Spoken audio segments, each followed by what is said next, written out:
I think Busch Gardens Williamsberg has kind of forgotten non-launch coasters exist, because for 2023, they're adding their 4th launch coaster in the last 11 years.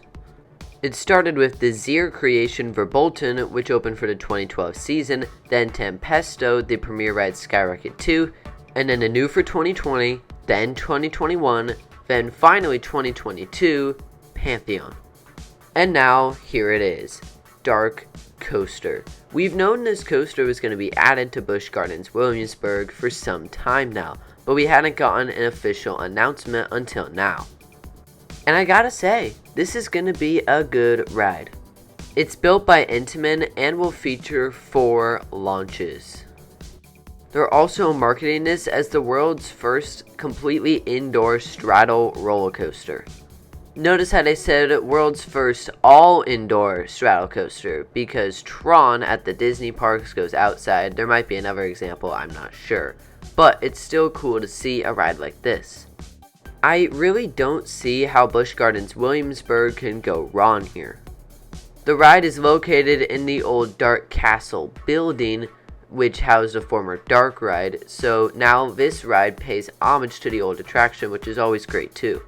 The expectations for this ride experience should be on a lower scale in comparison to something like Pantheon. It may have some surprising moments here or there, but this is not going to be an elite roller coaster at the park. But with that being said, I think that's fine. Every coaster you add to a park doesn't need to be a big thrill attraction. Hey, even Cedar Point, and they seem like they always want to add thrill coasters, is adding a family coaster this year as well. Busch Gardens Williamsberg has a pretty deep coaster collection. But this one does stand out because of its unique seating position and the fact that it's completely indoors, while Verbolten is just more like half indoors. The point is, I think this is a fantastic addition to Busch Gardens Williamsberg.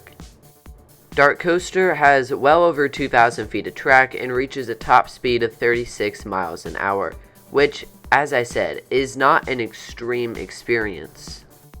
But at the end of the day, it's not supposed to be.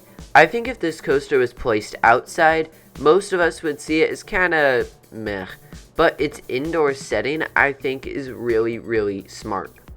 Having an attraction, specifically a roller coaster, placed indoors can make it feel so much more thrilling than it actually is.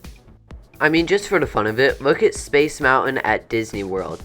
That indoor coaster only reaches a top speed of 27 miles an hour, but it feels so much crazier. Or you could look at the Space Mountain at Disneyland, which only reaches top speeds of 32 miles an hour. So just because a roller coaster isn't that fast, doesn't mean that it won't be a fun experience. This coaster goes faster than both of the aforementioned Space Mountains, and while it probably isn't as thrilling as the latter 2 rides, it will undoubtedly feel faster in an indoor setting. It's really exciting to finally get the announcement for this attraction. And DarKoaster is without a doubt a go. Nice to see SeaWorld Entertainment investing new attractions in their parks for 2023. I can't wait to see if we'll see SeaWorld make any other new announcements for the coming year. But I suppose we'll just have to wait and see, and in some ways that's the fun part of it. So DarKoaster, is it a good investment? Yes.